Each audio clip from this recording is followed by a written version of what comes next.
Assalamualaikum warahmatullahi wabarakatuh.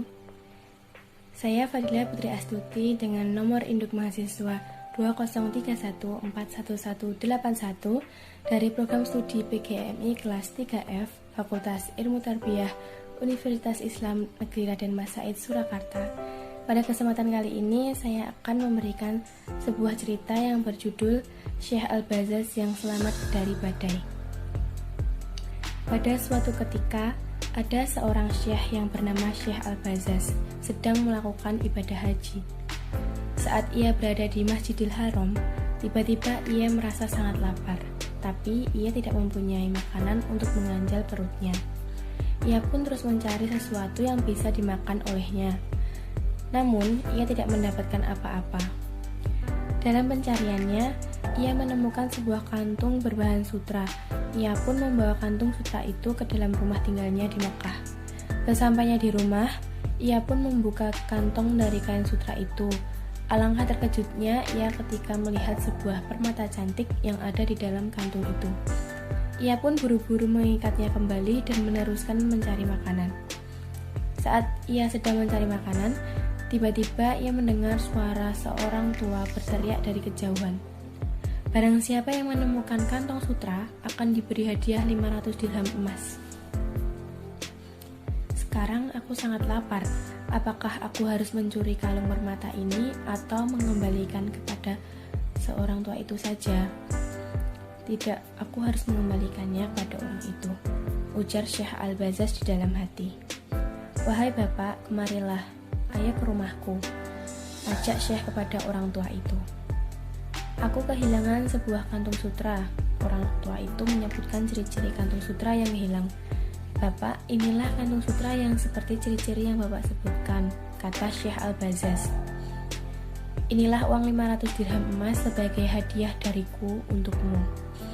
Bapak, aku tidak akan menerimanya dan tidak akan meminta balasan darimu sedikit pun, jawab Syekh Al-Bazaz. Sudahlah, tidak apa-apa, ambillah ini sebagai hadiah. Orang tua itu sedikit memaksa. Demi Allah, aku tidak akan menerimanya.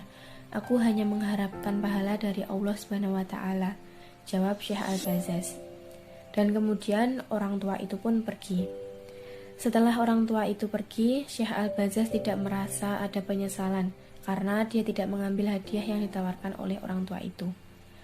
Setelah musim haji selesai, ia pun hendak pulang kampung dengan menaiki perahu.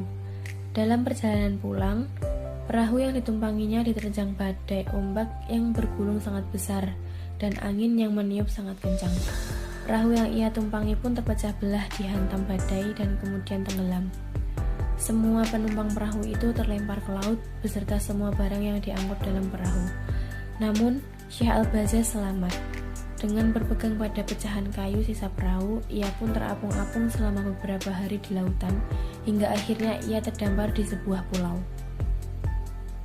Di dalam pulau itu terdapat warga yang tidak bisa membaca dan menulis. Ia pun berhenti dan masuk di sebuah masjid. Lalu ia mengambil sebuah Al-Quran dan membacanya. Karena mendengar suara Syekh Al-Bazaz, orang-orang di pulau itu pun melihatnya dan berkumpul di sekeliling Syekh Al-Bazaz. Tuan, maukah Tuan mengajarkan kami membaca Al-Quran? Kata mereka satu persatu. Syekh Al-Bazaz pun akhirnya mengajarkan mereka satu persatu sampai pintar membaca Al-Quran. Di pulau ini ada seorang gadis yatim. Dia mempunyai kalung permata dan kami ingin menikahkanmu dengannya, ujar seorang bapak kepada Syekh Al-Bazaz. Tidak, aku harus melanjutkan perjalanan lagi ke kampungku, balas Syekh Al-Bazaz. Engkau harus menikah dengannya agar bisa tinggal di kampung ini dan mengajar kami, kata si bapak itu sedikit memaksa. Akhirnya Syekh Al-Bazaz pun menerima tawaran itu. Di hari pernikahannya, ketika gadis itu berada di hadapannya, tampak olehnya kalung permata melingkar di leher gadis itu. Ia terus memandang kalung permata itu. Wahai Syekh, engkau telah mengecewakan hati gadis ini. Engkau hanya melihat kalungnya saja, ujar seorang kerabat. Aku dan kalung ini punya cerita sendiri.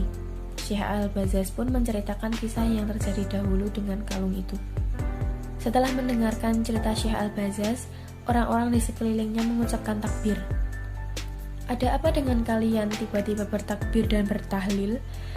tanya Syekh Al-Bazaz.